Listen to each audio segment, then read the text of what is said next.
મહેસાણાના બેચરાજીના રિટાયર્ડ સરકારી ડોક્ટરને ડિજિટલ એરેસ્ટ કરાયા।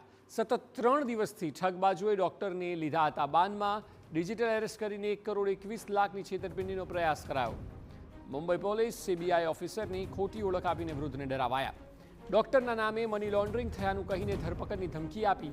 સતત વિડીયો કોલ ચાલુ રાખીને ડોક્ટરને શેર વેચવા માટે મજબૂર કર્યા। પુત્રને શંકા જતા ઘરે પોલીસ મોકલતા ભાંડું ફૂટ્યું। પોલીસની તુરંત કાર્યવાહીથી વૃદ્ધ ડોક્ટરના રૂપિયા બચ્યા। બેચરાજીમાં રહેતા 75 વર્ષીય નિવૃત્ત સરકારી ડોક્ટરને 15 ડિસેમ્બરના રોજ એક અજાણ્યા નંબરથી કોલ આવ્યો હતો। ફોન કરનારે તેની ઓળખ ટેલિકોમ વિભાગમાંથી આપી હતી અને ત્યારબાદ જણાવ્યું કે ડોક્ટરના આધાર કાર્ડ પરથી લીધેલા સિમ કાર્ડ દ્વારા મુંબઈમાં અનેક લોકોને પરેશાન કરવામાં આવ્યા છે। એટલું જ નહીં, કેનેરા બેંકમાં તેમના નામે ખુલેલા ખાતામાં 2 કરોડથી વધુના વ્યવહારો થયા છે। આ પ્રકારે ડોક્ટરને ડરાવવાનો પ્રયાસ કરાયો।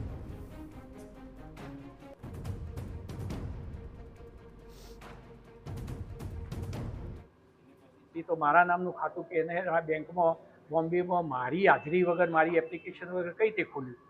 બીજી વસ્તુ કે મારી કોઈ પણ એટીએમ કાર્ડ દરેકના એડ્રેસ ઉપર આવતું હોય રજિસ્ટરથી, કોઈ તો રૂબરૂ તો કોઈ આપતા નથી, તો મારું એટીએમ કાર્ડ મારા એડ્રેસ ઉપર આવ્યું નથી। મારા ઉપર ખાતું ખોલ્યા પછી કોઈ ફોન આવ્યો નથી મારા એ એકાઉન્ટનો કે એમનો કેનેરા બેંકનો, તો પછી આ એટીએમ કાર્ડ એના નરેશ ગોયલ જોડે ગયું કઈ રીતે? એ કે ગમે તે રીતે ક્રાઇમ આ રીતે થયો છે અને તમારું નામ છે એટલે તમે એક ગુનેગાર કહેવાઓ। ડોક્ટરે સવાલ આ રીતે ઉઠાવ્યા તો નકલી સીબીઆઈ અધિકારીઓ સુધી કેસ લઈ જવાયો। એટલું જ નહીં, ડોક્ટરને ડરાવવા વોટ્સએપ કોલથી નકલી કોર્ટ રૂમ દેખાડાયો, જેમાં જજની ખુરશી પર બેઠેલા શખ્સે ડોક્ટરની તપાસના આદેશ આપ્યા। એટલું જ નહીં, ડોક્ટરને ધમકી આપી કે જો બચવા માંગતા હો તો સિક્યુરિટી ડિપોઝિટ ભરવી પડશે। બીજા બાજુએ ડોક્ટરને વિડીયો કોલ ડિસ્કનેક્ટ ન કરવા જણાવ્યું અને એવી ચેતવણી આપી હતી કે જો તે વિડીયો કોલ બંધ કરશે તો અન્ય આરોપીઓ તેમને કોલ કરીને ધમકાવી શકે છે। રૂપિયા ભરવા ડોક્ટરે તેમના 1 કરોડ 21 લાખ રૂપિયાના શેર પણ વેચી દીધા। કલાક પછીનો ફોન આવ્યો, કોર્ટમાંથી જે હુકમ આવ્યો મને વંચાયો, એમાં લખેલું હતું કે તમારી બધી જ પ્રોપર્ટી, બેંક એકાઉન્ટ, સ્થળ, અચલ, બધી સંપત્તિ એમ કે તમારે અમને શેર કરવી પડશે। અમે એનું વેરિફિકેશન કરીશું કે પેલામાંથી પેલું જે ફ્રોડ ખાતું હતું એમાંથી પૈસા ટ્રાન્સફર થયા છે કે નહીં।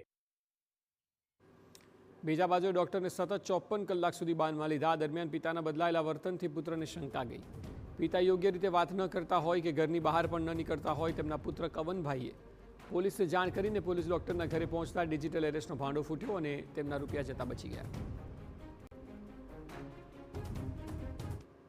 નથી, પરંતુ ડોક્ટરશ્રીની ફરિયાદ અને એમને જણાવેલી હકીકતની અંદર એક કોર્ટ પણ એમને બતાવવામાં આવી છે, સીબીઆઈના ઓફિસર એમની ઓફિસ પણ બતાવવામાં આવી છે અને એ સતત વિડીયો કોલથી ત્યાં એમની હાજરી પુરાવવામાં આવી છે, જે બધું શંકાસ્પદ છે।